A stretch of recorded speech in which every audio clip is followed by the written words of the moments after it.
Hello, fellow armchair Imagineers. It's your podcasting compatriot Tiki here. And BlueDragonFive. And Jacob Wile too. And together we are the Big Podcast 3! Did it. Random theme music I'm coming up with off the top of my head. Yeah. Ba-la-la-la. Oh. La la la la la la la. All right, guys. We are talking tonight about episode 8 of Big Hero 6, the series. It's the second Aunt Cass episode. It's Aunt Cass Goes Out. Now, the first Aunt Cass episode, we kind of all agree is the best episode of the series thus far. Gentlemen, did this live up to expectations for either of you? Jacob?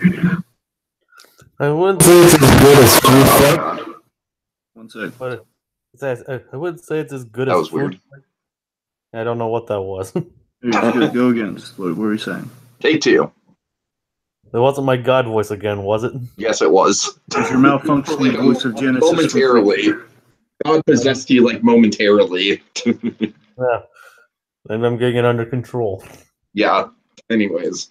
And I wouldn't say it's as good as Food Fight, but I would say it's not a bad episode. Yeah, I'm a little bit more middle of the road on it. I think it's a good episode. It's definitely not as good as Food Fight. What I liked about Food Fight is that I feel like out of all the episodes, that episode recaptured the movie the most. And this one is just kind of, it's fun. You know, I feel like this one, the writing on all the characters is really on point, really sharp. It's got a good pace to it. And honestly, that's more than I can say for like half the episodes, if I'm being honest, you know. Not that I haven't, you know, it's not that I've been hating the series, but I think we can all agree we haven't been as wowed by the series as we maybe want to be. So I would say out of the 8, this is probably, you know, without ranking all of the episodes like one by one, if I were to give like a ballpark pitch of where this lands, I would probably say maybe number 4 out of 8, like at the bottom of the top half. That sound about right, guys? I can have a different take on it. Okay. I gotta tell you, I was really disappointed by this one. Oh, okay. To be fair, though, I had high expectations. Again, I was hoping I was going to live up to Food Fight because I love Food Fight. We all love Food Fight, and I tell you, it was just. I really wanted. I love for my opinion to be changed in this because it's kind of like I'm between middle of the road and just really disappointed. Because I mean, this is kind of like it's. That's the thing. With the writing, I thought it was at least a step up from the last 2 we got. Let me be clear. So there are things I definitely like in this episode. A lot of elements there are a lot of elements I do like, and of course the biggest one being Aunt Cass herself. She's never disappointed. She's Maya Rudolph. She continues to be great. I think she arguably is the MVP of the show right now. Exactly, her and Baymax. Like she and Baymax should be. They're the show. Baymax is kind of like expected to be the MVP of the show. I think she's kind of like our course MVP. Sure. And that's the thing. I mean, I guess after Food Fight just didn't by no means lived up to the hype, and I'm kind of between this and honestly, it's again, just without getting to like a whole ranking, of course, just like I'm saying, just have what we've gotten so far. I'm kind of like I don't know if this I think this is better than Mirahara Woods, but I don't know if objectively. Oh, come on, Mirahara Woods. Just think of the ridiculous villain in that one. That's what I'm saying, but there's not really. It's kind of a lame villain in this one, though. That's the thing. It's like at least that guy was kind of a villain, though. This is, I don't know. My point is, this guy was lame. He was lame. I'll give you that much. Like, I would put this like at the end of the episode, he's just kind of pathetically like, "Oh, will you visit me in prison? I doubt it. Can I write to you? Yeah, sure. Why not? Knock yourself out." So, I mean, that's the thing. I mean, Aunt Cass is like the only reason this would be basically some of our character stuff and some of our conceptual stuff is the reason I put this above Mirahara Woods. But that's pretty much the only thing I would put above it. Because again, like just we have fun gags and fun moments, and then the concept's not bad. I think we botched the execution on it. Let's see. So, I honestly think this is the best Baymax stuff we've gotten out of the series. If I'll shed some positivity on this conversation. He's great, but that's really on point. He's very on point, consistent throughout everything, though. It's kind of hard to say. I know. I'm just saying, like, I think specifically the moment that I left the hardest at is, of course, the show arguably is maybe overdoing it with the "oh no" tag. And we got kind of like that punched in our face a little bit with the "oh no, oh no, oh no." I don't know, just all throughout, I just thought that, like you said, yes, Baymax is very consistent, but I feel like this episode, like I said, I feel like the pacing of this, that's why I don't, because I'm all about pacing when it comes to cartoons. I've argued that case with the Jack versus the Raccoon and the Incredibles 2 and everything like that. It's like, if a cartoon has good pacing to me, I can forgive a lot about it, and to me, this episode had good pacing, so like I said, I'm way more forgiving on it than you are right now. I really wasn't thrilled with the B plot. I'll agree with you there. The B plot is definitely the weakest part of the movie.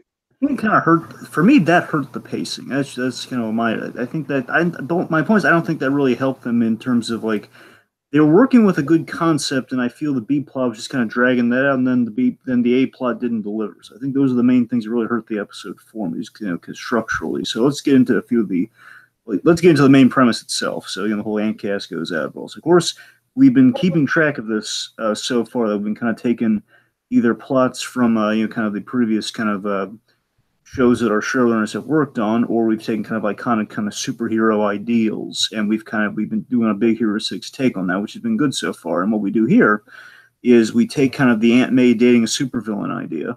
Yep.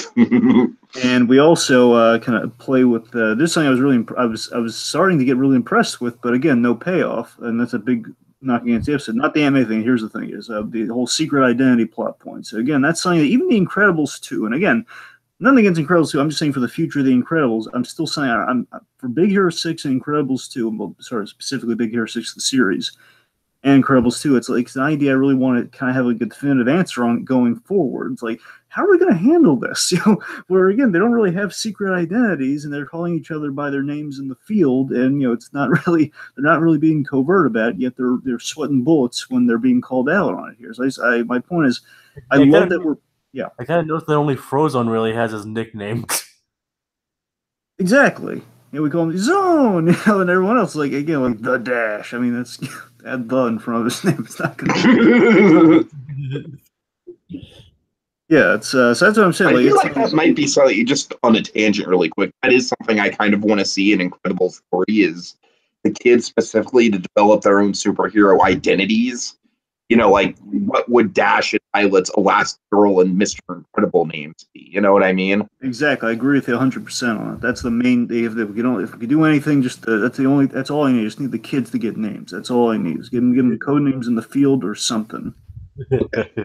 Anyways, we've talked enough about Incredibles 3 over the past week on the podcast. Anyway, so here's again. So getting back to the whole secret identity thing with this specifically. So I love that Alistair Craig, because we kind of flirt around with this, and we kind of got a definitive answer here. That okay, Craig does in fact he's a smart guy. He owns a company. Again, he's a little egotistical, but he is a smart guy. He put 2 and 2 together, like you'd imagine anyone would. Yeah, that was actually pretty. Hold. That was a pretty interesting reveal, knowing that he knows their identities. Tiki, were you saying something? Yeah. Well, I couldn't hear you before. I think you were away from the Can you hear me now? Yeah, I can hear you now. What were you saying when you? No, Jacob, keep going. It's fine. I know what I was saying was it's kind of an interesting reveal to show that he actually knows who they are. He could probably he's actually beginning to use that against them, and he could do so in the future. Yeah, he's got leverage. But what I like about him, though, is that I feel like he's less of a villain and more so kind of like a dark horse kind of rival for them in a way. Kind of like an anti-hero almost. I wouldn't get. That's the thing, Jacob. I feel like I wouldn't go as far as to call him an anti-hero per se, but I definitely think he's not a straight-up villain. I definitely think there's a middle ground to him. Not exactly a good guy, though. Right. Sure.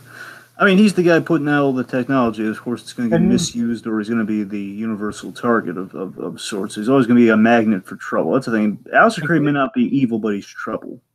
And was he entirely wrong in this episode at all? Well, let's see. Technically, he did some. He basically pulled a Ferris Boyle, as in he wasn't wrong, but he did something Ferris Bueller is in Heart of Ice Batman the Animated Series. He did something that wasn't right, but he wasn't legally wrong. Yeah. He misused the guy's design. He basically, he did not follow the parameters. He didn't honor a handshake deal for all intents and purposes, as far as we know. Essentially, he basically on paper. And anyone who's seen The Founder knows how shaky a handshake deal can be. Exactly. Hence the term. So, but anyway, so with Craig, just before we get to the whole main villain plot, the whole the main revenge plot, I should say. So yeah, it kind of what bothers me with that idea. I love that we started that, and I love that we kind of put that in the motion. But I mean, you know what I kind of liked about it was a subversion of the whole trope of like, all right, we're gonna get Aunt Cass a date. You know what I mean? And like very quickly, that plot changes from getting Aunt Cass a date to like, oh no, she can't date that guy. And I appreciated that. You know what I mean? I appreciated the progression on the plot. It's like, we did. Oh, no, not him. Anyone look at Uncle Craig. I gotta say, though, I mean, here's the idea kind of charmed me, and don't get me wrong, I don't have any qualms with like what they did with Aunt Cass with her story and everything. So the whole dating Aunt Cass story, that's fine. But here's the thing. So I honestly, you can kind of have your cake and eat it too with Aunt Cass, and that I kind of buy that she could turn Cray into a somewhat decent person. Oh, I totally can too. And honestly, I think their chemistry when they first meet each other is pretty on point. I know. I was kind of same token. Aunt Cass is a character where she doesn't really need a man. I'm kind of okay with that. Also, can I just say, every time Baymax says Aunt Cass, it reminds me of the moment that we all love from the pilot where he first sees her again, and he's like, Aunt Cass. Yeah, I know. Anyway, my whole thing with the point I keep trying to make with the Secret Identity is that we still we haven't figured it out yet. We haven't. There's no payoff to like how are the Big Hero 6 going to contend with this in the future. They haven't like gotten out from under Aleister Cray's thumb, and we still haven't like settled the whole Aunt. Do we tell Aunt Cass? Do we get above this like blackmail? Yeah, honestly, the Cray stuff being unresolved doesn't really bother me too much because I feel like that's just kind of a lingering plot thread that will get going forward. But I will agree with you that the Aunt Cass stuff being unresolved is kind of like, well, that was the main point of the episode, guys. You have to show some kind of resolution on that. You know, I know, because and here's the effect of that, Tiki, specifically with the Aunt Cass thing, is that it makes basically any episode where we essentially end exactly the same place we start, that's not great storytelling. Basically, it didn't have an ending. It's kind of like an Empire Strikes Back kind of thing. Great stuff. It's not Empire Strikes Back, Jacob. That's being way too kind to it. If you listen to my point, my examples are is that it doesn't technically have an ending. No, but I would say with Empire Strikes Back, like you're riveted by Empire Strikes Back. With this, you're just kind of like, oh, okay, well that was a lack of a story. My main point is that it just stops. Yeah, for sure.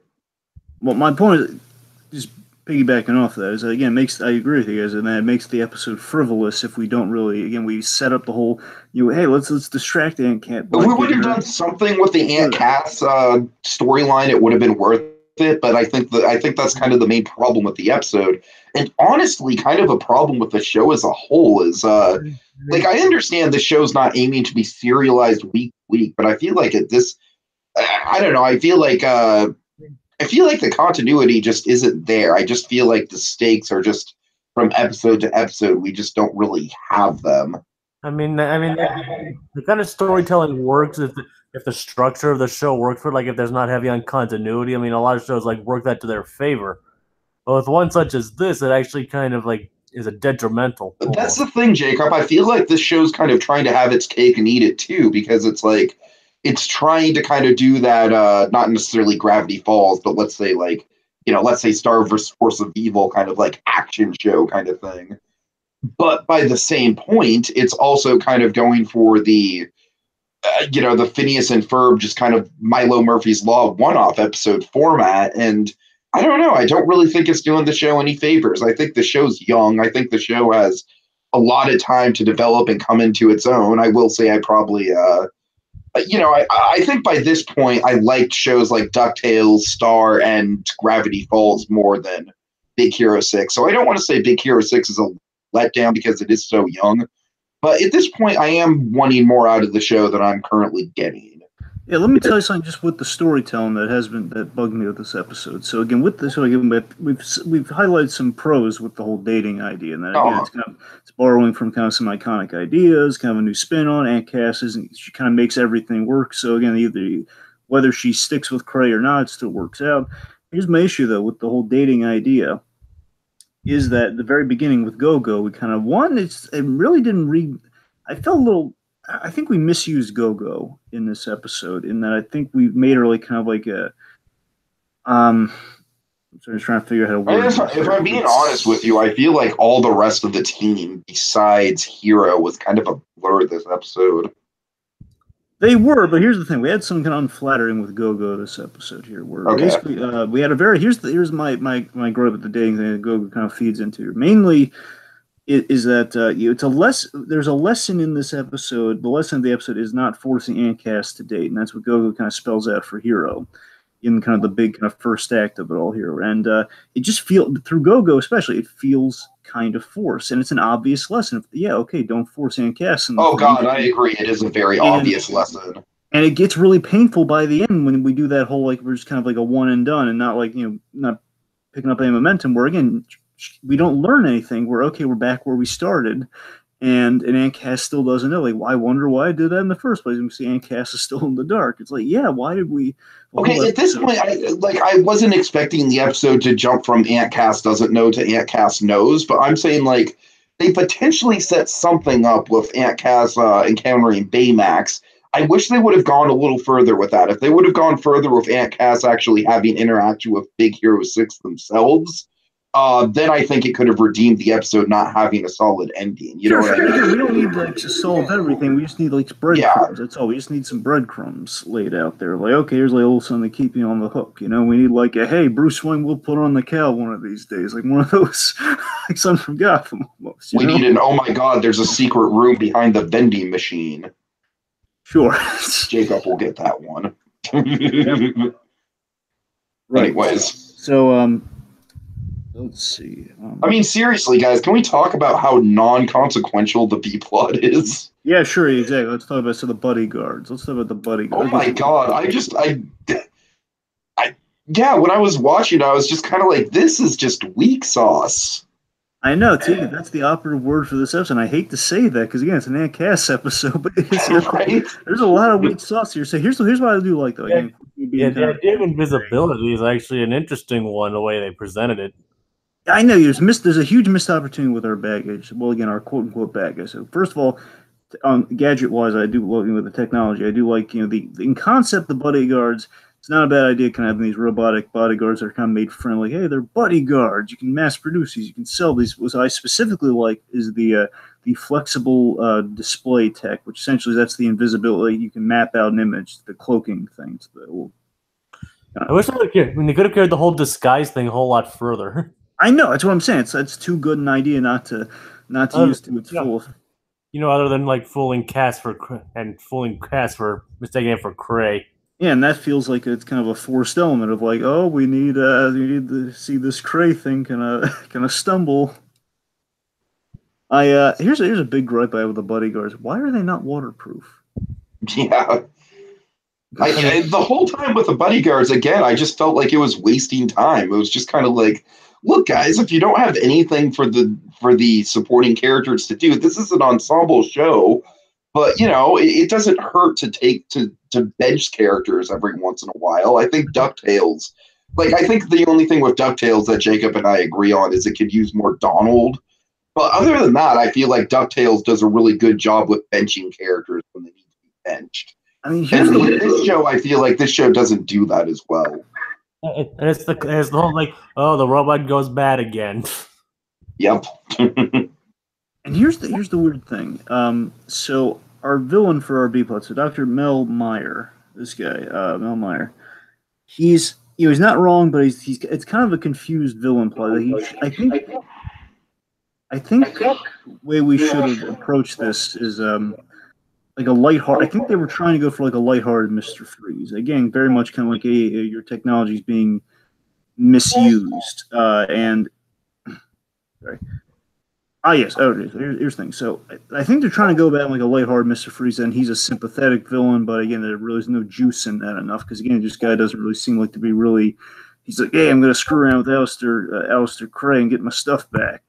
That's the extent of his plan. And with this guy, I mean, here's the weird thing. Again, purely through Aunt Cass, I would buy this, but Aunt Cass, again, she had chemistry with this guy and like the limo chase and everything. It's like, it's like, is this guy going to be our boyfriend? Is that going to be our payoff? And again, it's like, I mean, I might be on the hook for it. I could, again. Yeah, if that was our payoff for the episode, I would have no problem with that either. That would be perfectly fine payoff. And again, I want to make it clear. Really cool with that being kind of like a reoccurring storyline. And honestly, I think that's kind of the type of story that this series needs. Like, a story that can go episode by episode and deliver tension. You know what I mean?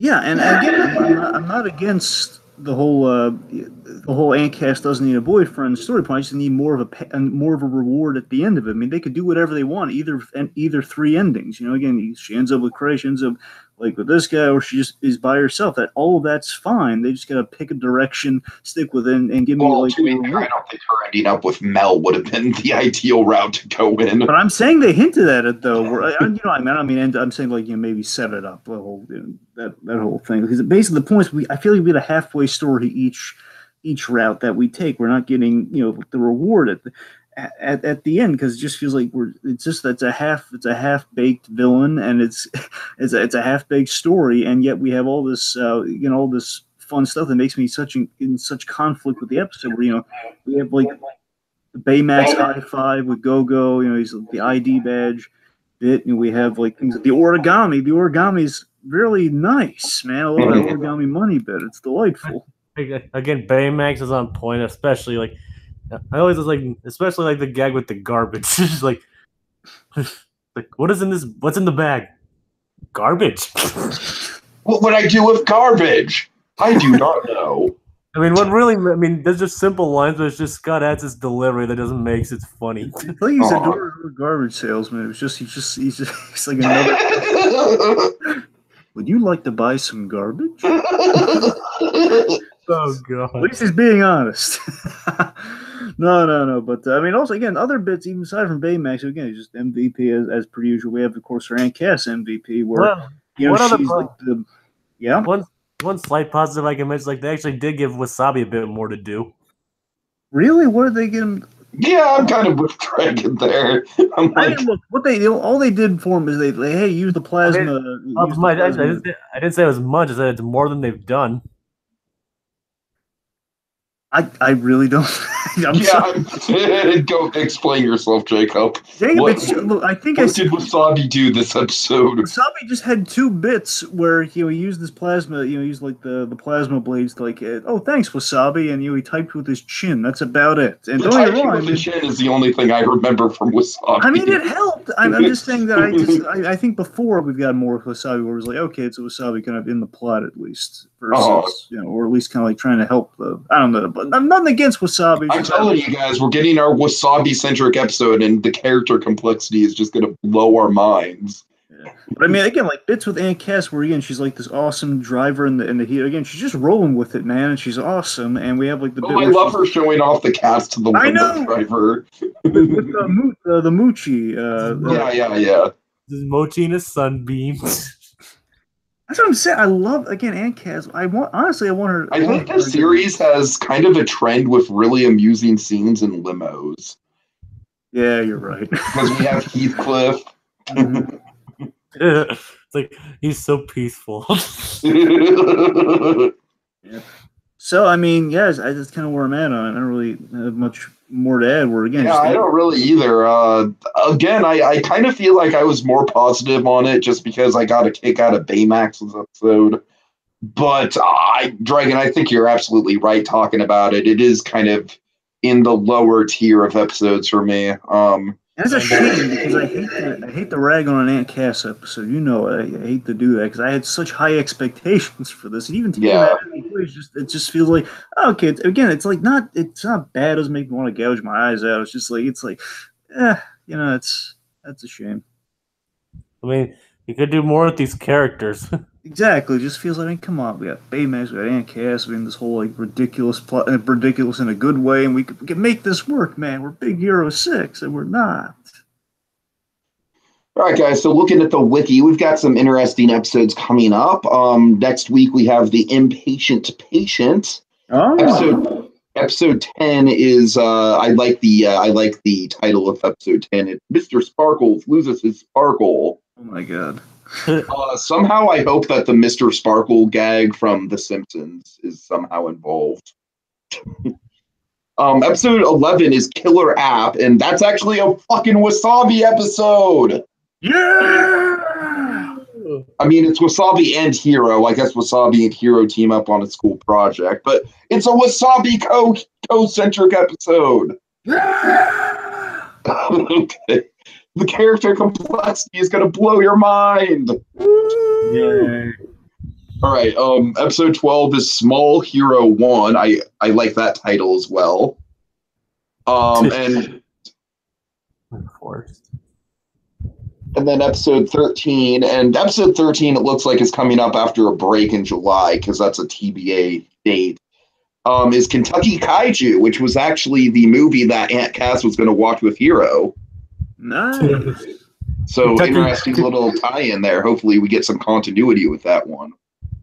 Kentucky Kaiju versus something. It reminds me of a Kentucky Fried Movie, just with that title. All right, guys. Thank you for watching. In the meantime,